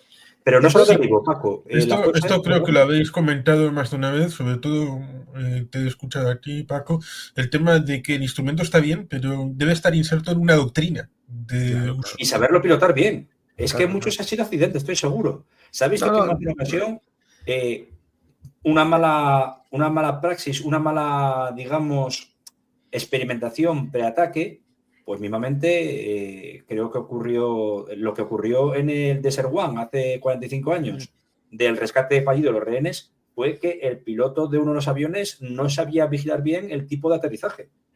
Bueno, hay que ver cuántas horas de vuelo tienen los pilotos del Rafale, porque llegaron hace poco, tienen 36 Rafales y les llegaron hace poco. Pero el problema va más allá, ¿no? Es decir, hay un análisis aquí de un egipcio que sigo yo en Twitter, está en árabe, ¿vale? Lo voy a poner en árabe para que lo entendáis todos. pero que hace un análisis muy interesante, ¿no? Porque ya están los, no sé, los admiradores de Rusia, que ahora son admiradores de China, también es una mezcla así singular, hablando de que el misil PL-15 tiene 300 kilómetros de alcance. No, tiene 150, según la mayor parte de los analistas, que saben más que los que hoy están hablando del PL-15, habiéndolo descubierto hoy por la mañana. Por ejemplo, esta página muy interesante, que es bastante muy conocida, Galaxia Militar, habla de un alcance de unos 140 kilómetros, que son muchos, y es muy buen arma. Pero más de 200 tiene un problema. El tamaño que tendría que tener el misil para transportar el combustible para llegar a esa distancia haría que fuese demasiado grande para ser portado en avión o que su carga explosiva fuese muy pequeña. Por lo tanto, pongamos que es cierto que el PL-15 fue usado a 150 kilómetros. ¿Qué pasa? Que el posible problema que tiene la India es el uso, digamos, doctrinal del avión, ¿no? Y este hombre hace un análisis muy interesante, que os lo muestro, está en mi Twitter, ¿vale? Que lo quiera leer tranquilo. Aquí habla de que la superioridad tecnológica de los AWACS que utiliza la India es muy superior al alcance de los radares de los cazas que tiene Pakistán. Habla de 400 kilómetros de detección, que eso es lo normal, digamos, en un AWAC. ¿Qué pasa? Que después el problema que está hablando aquí es que los Falcon ELW 2090 israelíes, que son, digamos, el sistema, ¿no? El sistema de detención, el radar, que lo lleva en este caso un Il-76, tiene ese alcance de 500, ¿no? Pero ¿qué pasa? Que para facilitar un bombardeo sin sobrevolar territorio pakistaní y alargar el lanzamiento del misil, la India, según este analista, volaron muy alto. Volaron muy alto en una cota fácilmente detectable por los sistemas AWACS pakistaníes. Es decir, es un tema de ángulos, ¿no? Es decir, tú al final cuanto más alto vuelas, más posibilidades tienes de ser detectado. Entonces, al final entraron en el radar de los AWACS pakistaníes. Y a partir de ese momento, los aviones chinos J-10, que son chinos, pero los maneja Pakistán, pudieron lanzar sus misiles sin encender su radar. Es decir, los aviones estos iban en vuelo muy bajo, sin instrumento de radar, y el misil PL-15 fue lanzado, pero guiado por el radar del AWAC. Es decir, eso se hace, ¿eh? Ya lo expliqué en programas de frente de batalla, que los sistemas de estos de radar pueden hacer que un avión lance el misil, pero no lo guíe el propio avión, lo guíe un sistema externo. Al parecer China tiene esa capacidad, igual que tienen los aviones OTAN, y el Rafale, que estaba volando alto, pues, supuestamente el Rafale o el avión que queramos, el MiG-29, está detectado por el AWAC, pero el caza no genera emisión de radar y por eso es derribado. Eso es un error, porque ya se sabe que en un ataque de este tipo, con un sistema defensivo como tiene Pakistán, tú no puedes volar alto. Y si vuelas alto, tiene que ser una distancia que no sea alcanzable. No 300 kilómetros, porque las armas de ataque tampoco tienen ese alcance en la mayor parte de ellas. Es decir, al final, en la distancia de combate fue esos 120 kilómetros, 150, que es lo que se está hablando. Y yo creo que es muy importante que también, si es cierto, yo no aseguro que el Rafale haya sido derribado, como no aseguro que los 5 F-16 pakistaníes hayan sido derribados, como dice la India. Hoy la India está diciendo que derribó a 5 pakistaníes. Sea como sea, se van a aprender muchas cosas de este combate aéreo. Porque, por ejemplo, en la guerra de Ucrania se aprendieron cosas, pero tampoco hubo grandes combates aéreos. Hubo unos los primeros días. ¿Por qué? Porque Rusia está atacando a distancia, no está sobrevolando mucho. Claro, está atacando muy a distancia con esas FAB que llegó a desarrollar. porque no se podía acercar, porque no logró el primer objetivo, que es la negación del espacio aéreo. Es decir, tú lo que tienes que hacer en el primer día de guerra es destruir las capacidades antiaéreas y de observación del enemigo. Esto lo digo porque la escalada está cerca, y lo explico. Si el primer ataque indio era destruir solamente objetivos terroristas, ya está. Ese es un mensaje claro cuál es tu objetivo. Pero lo que está pasando hoy, ahora mismo, es que la India está atacando objetivos del sistema antiaéreo pakistaní. Eso implica que nos podemos encontrar a un escenario de ataques más constantes por parte de la India. Y la India tiene mayor capacidad aérea. Y por lo menos Pakistán, según lo que se está viendo, no ha destruido todavía capacidades militares muy fuertes de la India. Lo digo porque en los ataques que se está viendo pakistaníes parece que se lo están interceptando. Bueno, esto es propaganda todo, no sé exactamente, pero yo creo que el riesgo de escalada puede ser muy grande si se hace una negación o mejor dicho, la India consigue eliminar la capacidad antiaérea que tenga Pakistán. Es decir, ahí, aparte nos vamos a algo muy sencillo, que es el tamaño físico, ¿no?, del país. Es decir, si vemos los mapas, porque hay gente que a lo mejor tampoco, hasta hace 2 días, que ahora es experto en la India, no conocía todo esto. La diferencia es abismal, es decir, la capacidad que tiene la India de tener una retaguardia segura es muy grande. No ahora para un evento nuclear, para una guerra estratégica de salvas. Es decir, la India tiene esta capacidad de tener un portaaviones en mitad del mar del Océano Índico, cosa que no tiene Pakistán.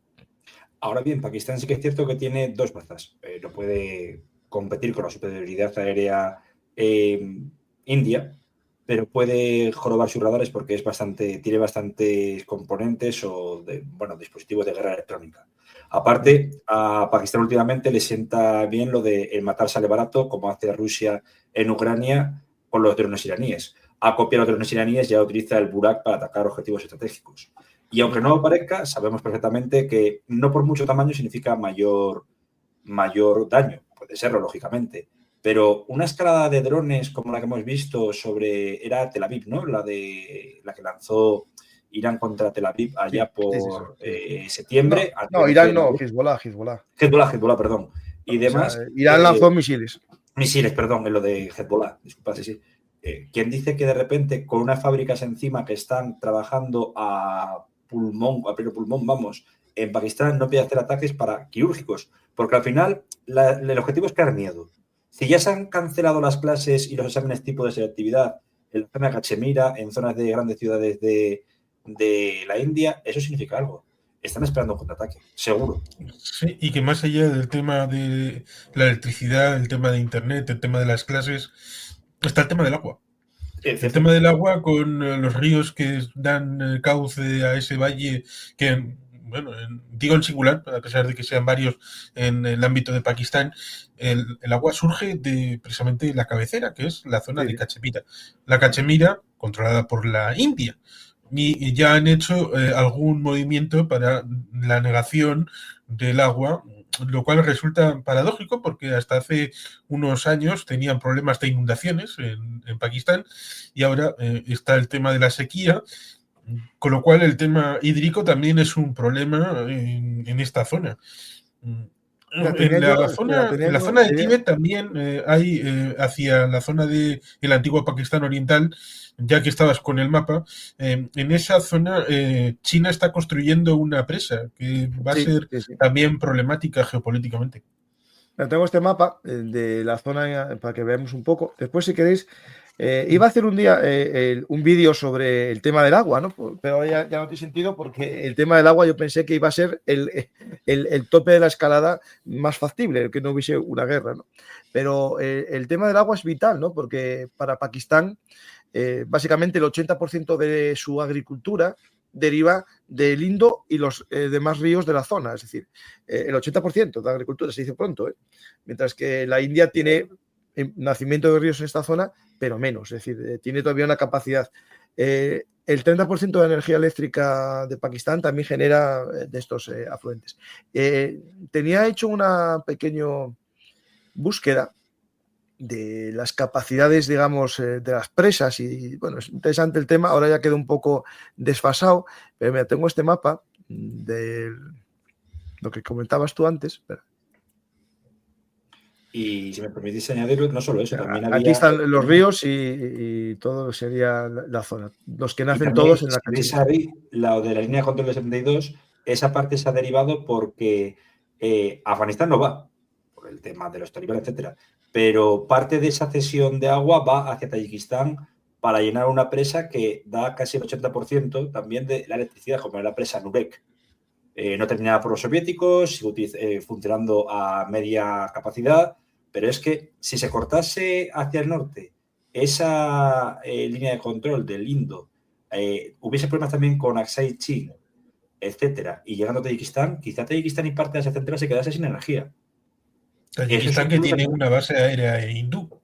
Exactamente. Eso hizo un programa muy interesante sobre el collar de diamantes versus el collar de perlas. El collar de diamantes es como llama la India todo el sistema de puertos que está construyendo o controlando en el Índico para rodear al collar de perlas chino, que son otros puertos que está creando también en el Índico, ¿no? Hay un tema sobre el agua, que es la realidad o no de que pueda cortar el grifo la India, ¿no? La India tiene presas en los cursos altos, si os fijáis, aquí está la línea de control, ¿no? Por aquí se puede ver líneas de control, y es verdad que el nacimiento de casi todos los ríos están en la zona de control india. Pero claro, ¿puede cortar totalmente el caudal? No va a poder hacerlo. ¿Pero qué puede hacer la India? Cortar el caudal y en momentos a lo mejor que haya lluvias, echar el agua para que Pakistán tenga que vaciar sus presas para que no se llenen con lo que venga encima. Es decir, le puede estropear el caudal. Creo que algo de eso lo ha hecho en los últimos días. No, es que le cortó el caudal y de tengo hecho, vídeos de hace una semana. Esto se ve en un clásico que recomiendo, que lo puede leer tanto escolares como gente de edad, que es el director de la revista Herodot, ¿no? Que ya tiene 96 años, acaba de cumplir ayer, Islakos, que se llama La geografía, un arma para la guerra. Y hablaba del uso del agua como, desviaciones de trazados de ríos, etcétera. Hemos visto cómo el agua puede jorobar si se corta, pues lo hemos visto con la presa Ataturk, cuando Turquía quiere apretar las tuercas a Siria e Irak. Pero eso que la India puede hacer lo mismo. Puede obligar a abrir sus compuertas a lo que es Pakistán para que no se inunde la zona, pero a la par pierden capacidad de producción energética. Y también y a la par tienen detrás lo mismo que ellos hacen hacia adelante respecto de los chinos en la zona de Tíbet, donde surgen en buena medida los ríos que van a dar a la India. Y lo que asustaría también un poco es este silencio de China, sobre todo por esa zona, que tiene intereses estratégicos, a mí me da muy mal fario. Porque... Bueno, la India, China, perdona, voy a poner este mapa porque hay gente que no lo sabe, tiene también controlado parte de la Cachemira, es decir, esta zona de la Cachemira y el glaciar de Xiancheng y este territorio de Aksai Chin es un territorio de la Cachemira, es decir, esto pertenecía al Raj británico. Exactamente. Y no solo eso, es que también tenemos que hablar de una cosa que es, y no sé si te comenta a ti, Paco, o incluso Juan Carlos, que era, y debido también por, no desinformación, sino por el apagón informativo que hubo en parte del mundo en 2020, en esa zona hubo un choque entre soldados hindúes y soldados chinos que empezaron a puñetazos, luego fueron a por cuchillos, que sacaron pistolas y dijeron, frenad, que somos dos naciones con armas nucleares. Y es una guerra por el agua. Al final, pues, novelas de ficción como Dune acaban convirtiéndose casi en un manual de instrucciones avant-garde. Porque la guerra de futuro, sobre todo en esa zona, ya no digo las zonas con problemas de sequía o lo que se llamó también Islakos, la geografía de la sed. Zonas donde hay múltiples necesidades de regadío o de producción energética, el agua va a ser un instrumento en disputa.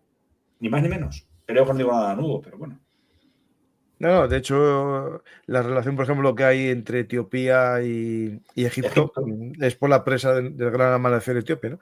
Eso al final. Sudán. Sí. Mira, estos vídeos que aparecieron en redes sociales son por el cierre de una de las presas en control indio, el río Chenab. Esto es previo al ataque, ¿vale? El tema es que China, la India no va a poder eternamente cerrar la presa, porque va a tener que vaciarla. Pero lo que puede hacer es dificultar la gestión del agua para la agricultura, por ejemplo. Y ya que es algo relacionado con RT, ¿esto no fastidia un poco el tema de la fiesta heteropatriarcal de Moscú de mañana? Sí. Bueno, porque para ellos Modi a lo mejor ya no forma parte de esa fiesta, de hace tiempo ya. Modi no va, por lo que sé. No, pero Modi ya, por pero ejemplo... cambia el foco. El mundo, en vez de estar centrado en Moscú, va a centrar bueno, su tiro en esto. Eso sí.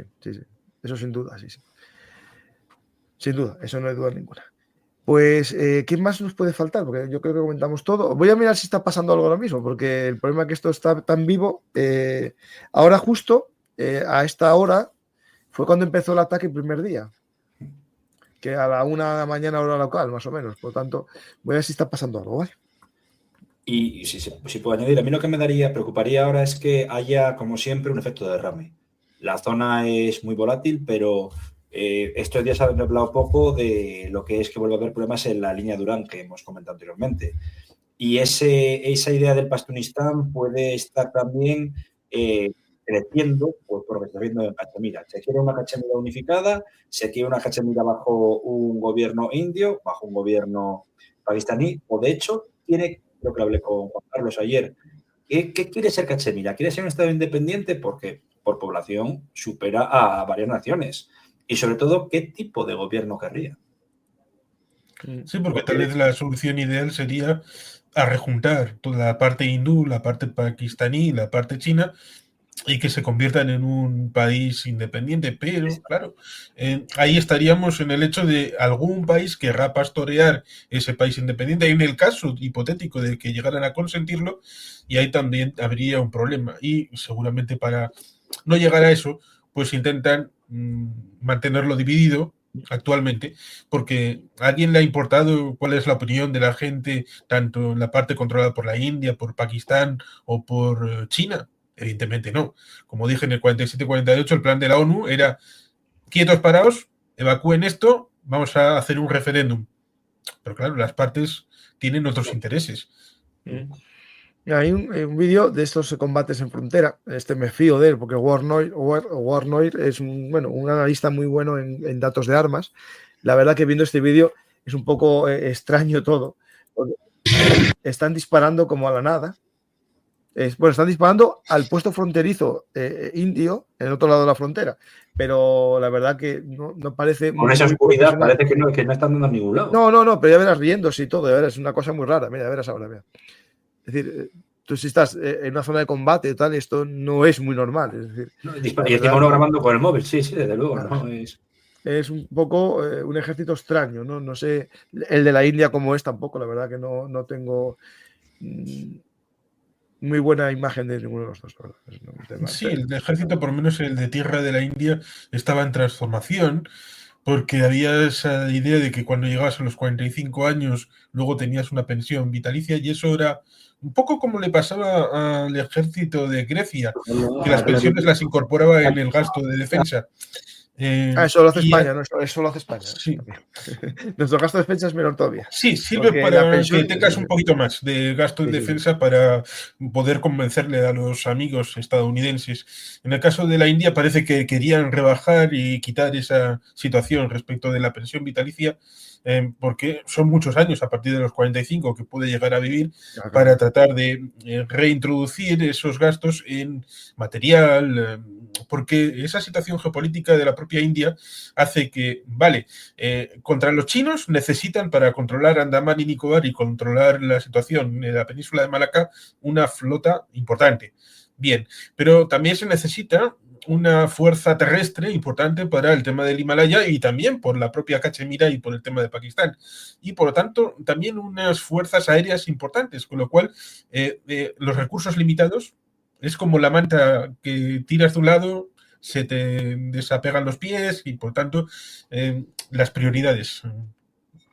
Si antes hablamos de esto, este Twitter israelí que tiene muy buena relación con la India. Esto hay que recordar que la relación India-Israel es muy buena.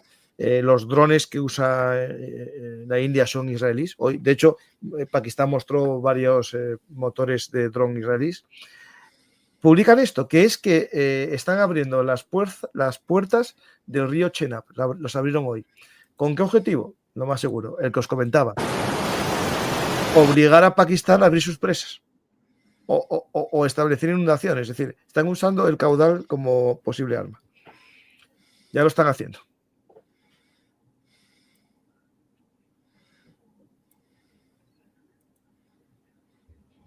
No sé si, yo pensé que iban a tardar un poco más, pero claro, la India tampoco puede tener muy almacenada el agua. No. Llegará a la máxima. Yo viendo unas imágenes que tenía en mi Twitter, la verdad que no podían almacenarlo mucho tiempo porque estaba a punto de rebosar ya. Y después ahí, bueno, ataques, no estoy viendo nuevos ataques porque ya hubo por la tarde, pero voy a buscar ahora mismo en la página oficial de la India.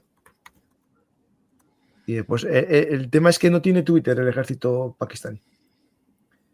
Ya lo intenté yo. No se previó en tiempo en la fase final de cuando estaba Reza Gilani de primer ministro por el tema de infiltración. Mira, no están publicando. Llevan un día sin publicar, salvo el memorándum que os leí yo antes. En la India. Sí, hubo en esa época problemas no solamente con Twitter, sino también con Telegram y con otras redes sociales. Sí. Voy a ver una cocina ahora mismo. Si hay nuevos ataques. Y pasamos a las preguntas del público, ¿vale? Perfecto.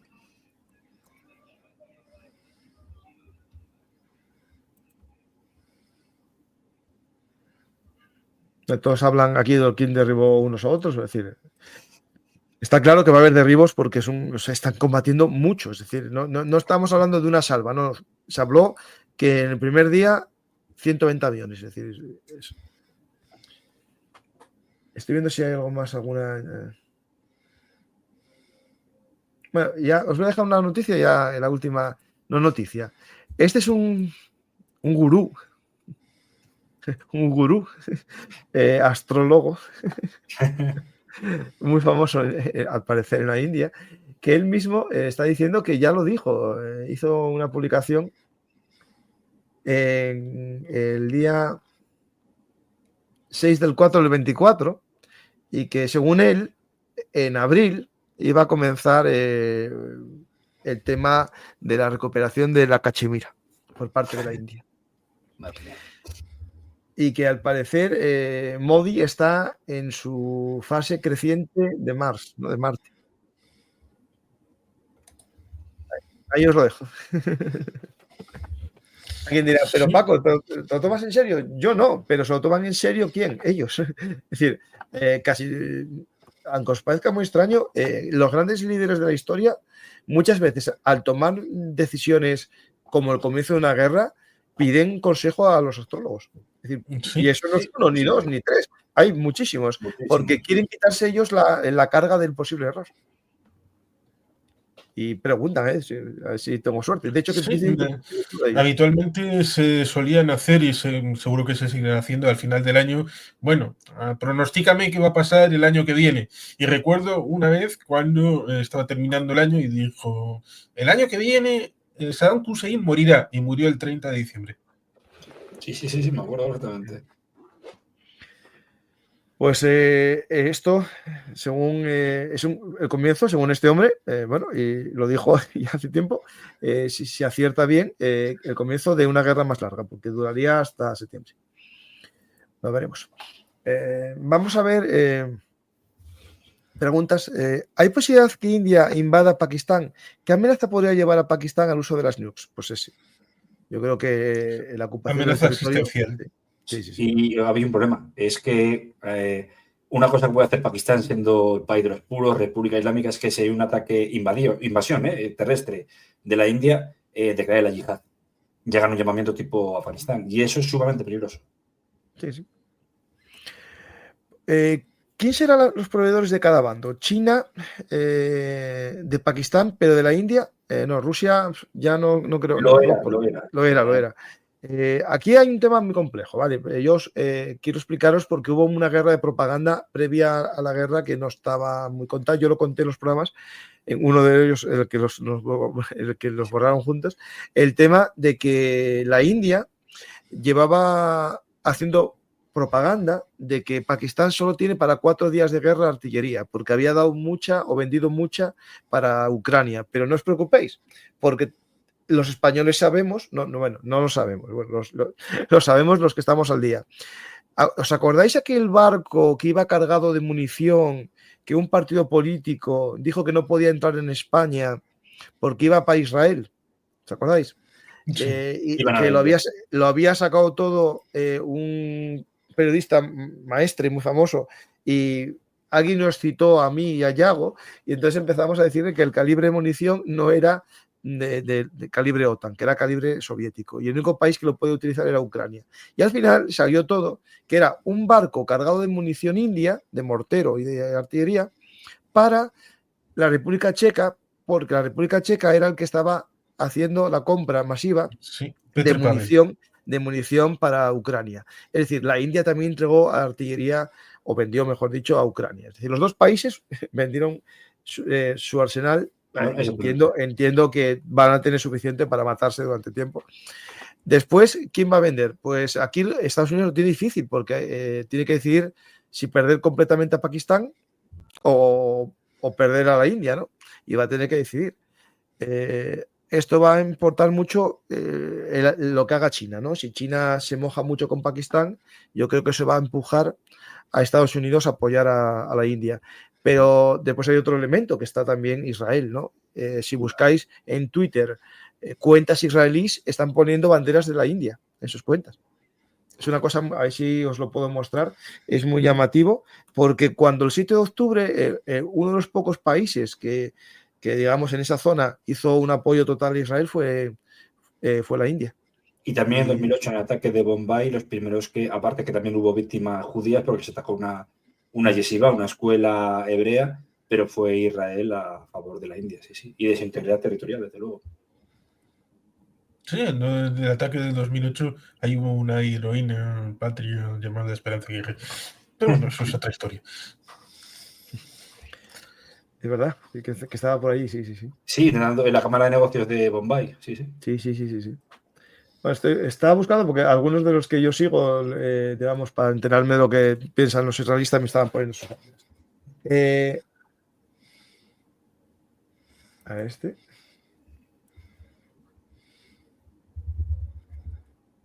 No, mira, esto que os comentaba lo están moviendo también cuentas israelíes, el tema de que destruyeron el ahorro, y hay vídeos que no quiero poner por el tema de que no están seguros, ¿no? De hecho, el mismo día del ataque había un vídeo que lo publicó la BBC y a la BBC no se lo censuraron, que era en Gaza. Era una ciudad nocturna y era Gaza. Y anda rondando por todos los lugares del mundo como si fuese... La India o Pakistán. Pakistán. Pues vamos a las preguntas. ¿Habrá posibilidades de la implicación de otras potencias? Pues esperemos que no. Desde mi punto de vista. ¿Vosotros?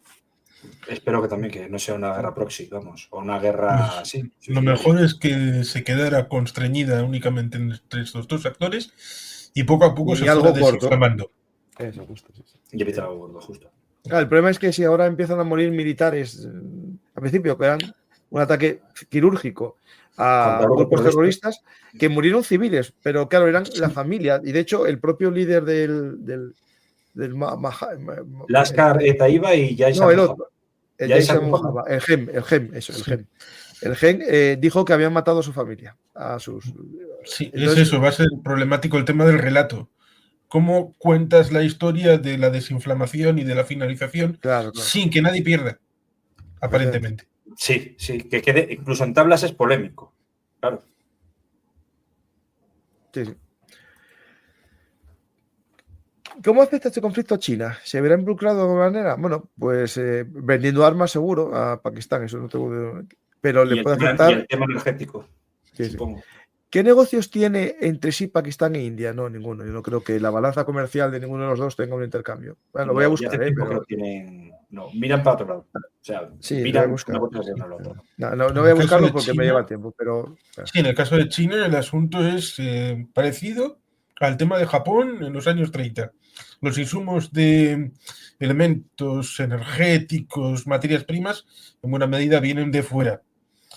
Por lo tanto, una problemática que contamine el tema del mar. No digo contaminación, me refiero a dificultad de que ponga obstáculos en el mar o una situación bélica que, bueno, por ejemplo, un obstáculo fue en la situación del Golfo, ahora que quiere cambiar Trump del nombre otra vez, otra cosa distinta de cambiar el nombre, la guerra aquella de los tanqueros, que entre Irán e Irak era la guerra, pero afectó a otros países. Una guerra entre India y Pakistán afectaría a muchos países en la península de Malaca, en la salida de China en dirección hacia el Pacífico. Sería, sobre todo en caso de escalada, sería horrible. Esto es Pakistán, sus exportaciones, y yo no veo la India aquí. Si la veis, decírmelo, ¿eh? Yo no veo Sri Lanka. Es que, y de hecho no lo sacarían. Lo mantendrían porque los canales comerciales son mínimos. Hubo una época que intentaron negociar el tema del aluminio, pero como el aluminio luego se destinaba para armas, dijeron directamente de Delhi, no. Sí, sí. Pues vamos a un par de preguntas más. ¿Puede promover Pakistán atentados con grupos terroristas pros y contra la India? Bueno, te dirá a los indios que llevan haciendo toda la vida. Sí. Hola, ¿es cierto que el combate aéreo de 125 aviones durante una hora?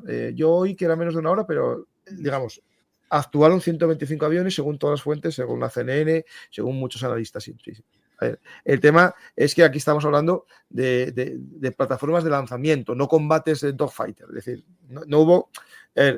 si hubo los derribos, sí, pero no hubo un combate, digamos, tipo dogfight, de estos de lo que estáis pensando.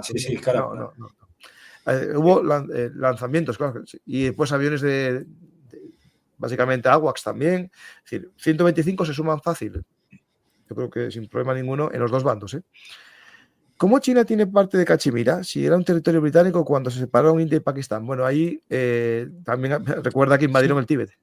Pues porque en 1962 los hindúes se dieron cuenta de que estaban construyendo una carretera, intentaron expulsarles y se produjo esa situación bélica en la que los chinos, que necesitaban esa carretera para controlar su propio territorio, pero entraba dentro del ámbito de Cachemira, dijeron que no, fueron a la guerra y mantuvieron el status quo.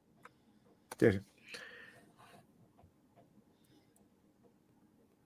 Por aquí hay periódicos que, hablando de los derribos, que es verdad que Pakistán reconoce o dice que derribó 5, o sea, 3 Rafale y 2, un MiG-29. No, a ver, yo oí 2 Rafales, un MiG-29 y 2 Su-35, pero después esto va cambiando, por lo tanto, no sé exactamente. Y ahora lo que dice Pakistán es que Pakistán, o sea, la India, que Pakistán perdió 2 JF-17, que es el avión de fabricación chino-pakistaní, y un F-16. Pero después yo vi otras fuentes que hablan de 5 F-16. O sea, aquí sí. Hay que esperar un poco y esto... el avión chino como el Rafale son de 4ª generación, ¿no? Sí, ese es el JC-10.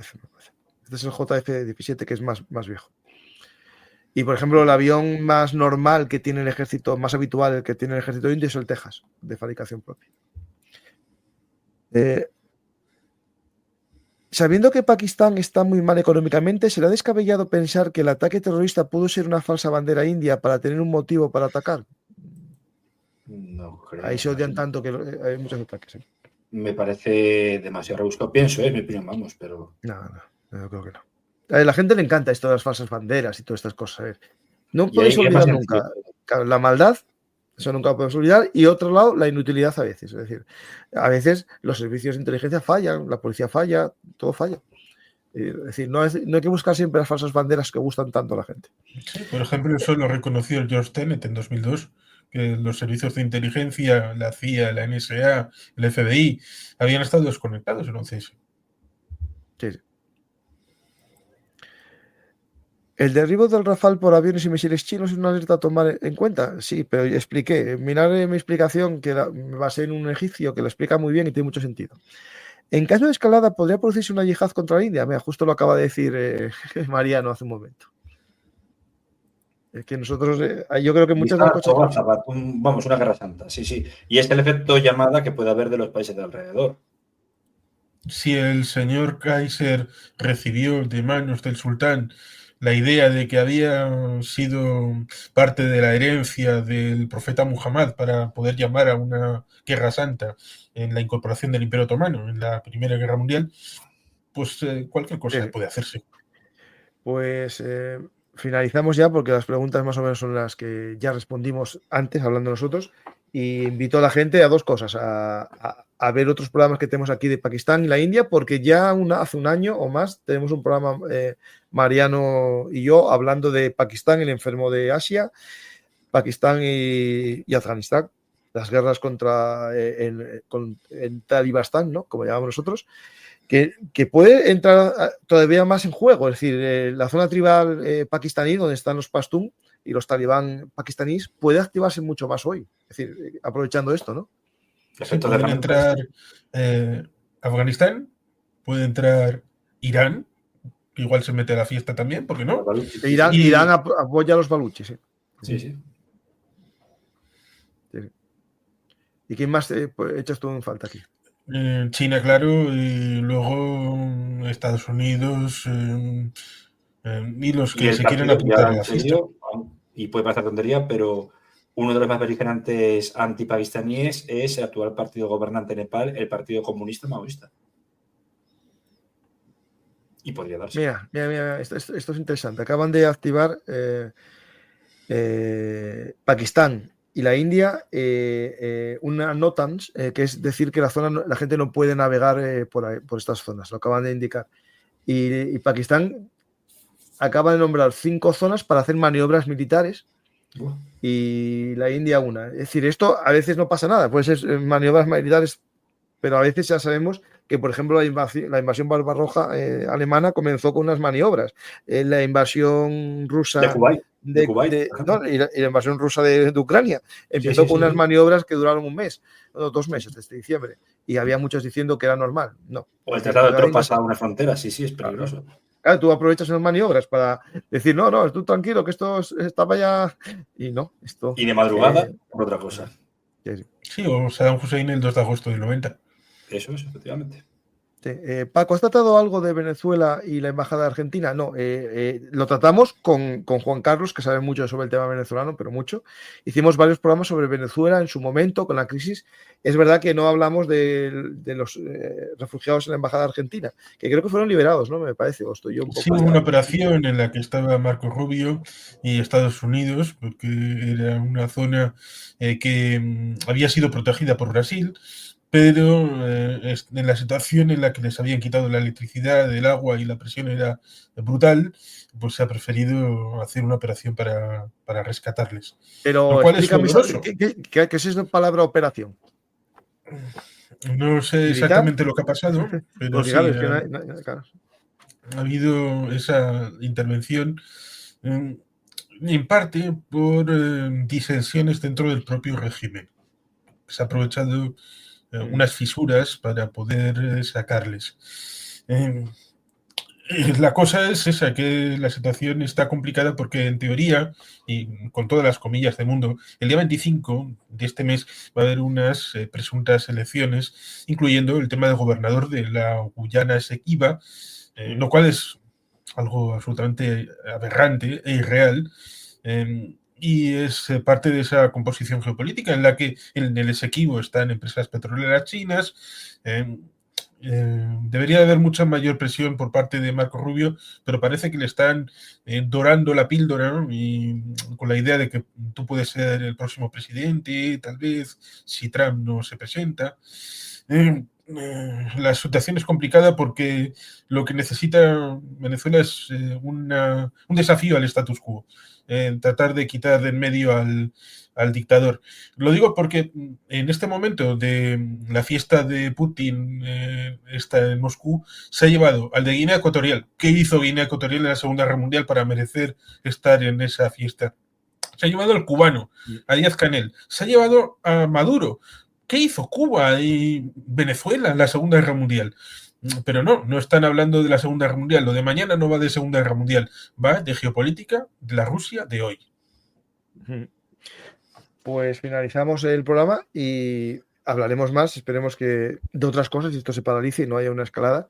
pero si no, habrá que estar atentos aquí a lo que está pasando. Y tenemos la suerte de contar con Juan Carlos, que tiene un canal de YouTube también, que os invito a buscar, Juan Carlos Pérez, que sabe mucho de política, es experto en política y geopolítica, sobre todo eso ya más, pero él es politólogo, y Mariano López, que es doctor en historia con una tesis sobre los talibán, por lo tanto, sobre esta zona de los talibán, Pakistán, sabe mucho, y no, yo intento rodearme de gente que sabe, en este caso tengo dos magníficos expertos, y yo intento como historiador militar aportar algunos datos para entender lo que está pasando, y os invito a seguir viendo el canal y buscar los programas que tenemos con Mariano o con Juan Carlos, poniendo Mariano López Bellum Artis o Juan Carlos Pérez Bellum Artis, y os saldrán ahí los programas. Pues muchas gracias a los dos, y si queréis decir algo, Mariano, como despedida. Pues que coincido con todo lo que decís. Lo primero fundamental, disculparme porque llego un poco tarde, pero es una escalada en una zona que es un polvorín. Y sobre todo con dos potencias nucleares, que lo hemos comentado muchas veces. Ante este caso, ojalá incluso esas tablas que no quieren ser llevadas a cabo, pues lleguen a buen puerto. Y que también la ONU, por una vez, deje de estar inoperativa, ¿no? ¿Y Juan Carlos? Que temo el tema de la escalada por el hecho de que no haya un pariente cercano que pudiera atemperar las bajas pasiones que puedan tener. Por ejemplo, si hubiera una situación conflictiva entre Grecia y Turquía, pues todo el mundo sabe que a través de la OTAN, a través de la Unión Europea, pero esto es ausente, ya sea la cooperación de Shanghái, el tema de los BRICS, que queda muy bien para una foto y decir qué malos Estados Unidos, pero para cuando se trata de resolver cosas de verdad, ahí no están. Pero por lo tanto es muy agradecido por mi parte el hecho de poder haber estado en este programa, y esperemos que podamos seguir haciendo otros programas, vamos, que no sea tan problemático y que la escalada no llegue a nada demasiado gravoso. Esperemos lo mismo, y os quería mostrar una cosa que ahora la acabo de perder. Ay, qué pena. Porque es un vídeo que puede ser un buen final para el programa. Es un vídeo chino, aquí está, burlándose del derribo de los aviones indios. Y como sabéis que en China no creo que haya muchas cosas sin el permiso del gobierno, esto tiene mucha amiga. Os lo pongo. Decidme si funciona el sonido. Sí.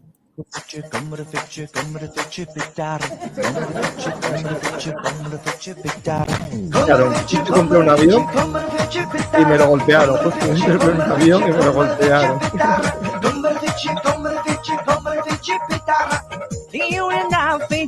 Los aviones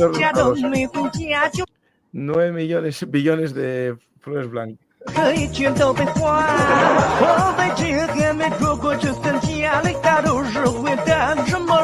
Bueno, tengo miedo a los copyright, pero esto es la guerra cognitiva. Es decir, el gobierno chino o una televisión pública china.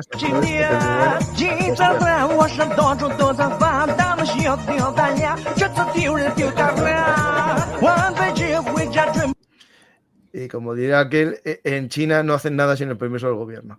Pues muchas gracias, Mariano, y muchas gracias, Juan Carlos.